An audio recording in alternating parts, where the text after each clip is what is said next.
டேய் மச்சான், நீ ஆளோட வெளியே போற பைக் வேணும் குர்ரா. சரி எடுத்துட்டு போடா. தேங்க்ஸ்டா. டேய் பெட்ரோல் அடிச்சுக்கடா. சரிடா. பறக்கலாம். டேய் மாப்ள, வீட்ல சிலிண்டர் வேற காலி ஆயிடுச்சு, புக் வேற பண்ணல. அப்படியே கேஸ் பங்க் முடி போகணும், வண்டி குர்ரா. இந்தாடா போயிட்டு வா. சரிடா. சொல்லுடா. டேய் எங்கடா இருக்க? அவசரமா வெளியே போகணும், பைக்கு குர்ரா. டேய் யாரு போன்ல? என் ஃப்ரெண்டு தான்மா, என் பைக் வேணும்னு கேக்குறான். எது உன் பைக்கா? எப்ப இருந்து? மச்சான் தரேன்டா. மச்சான் தரேன். இந்த பைக்காக தான் நான் உங்களை லவ்வே பண்றேன், தெரியும்ல?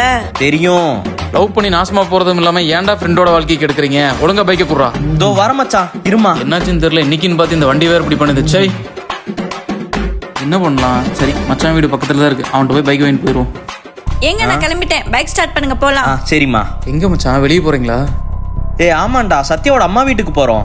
ஓ அப்படியா? சரி மச்சான் நீ பாரு. டேய் இப்ப என்ன உனக்கு பைக் வேணுமா? ஆமாண்டா என் பைக். ஏண்டா நீ எனக்காக எவ்வளவு பண்ணிருக்க, அப்புறம் ஏன்டா பைக் கேட்கறதுக்கு தயங்குற? இந்தா சாவி புடி, வண்டி எடுத்துட்டு போ. இங்க பாரு, எனக்கு கல்யாணம் ஆனாலும் எனக்கு புள்ள குட்டியே பிறந்தாலும் முதல்ல நீ என் நண்பன், அதை மறந்துடாத. எதா இருந்தாலும் என்கிட்ட உரிமையா கேளு. போயிட்டு வாடா.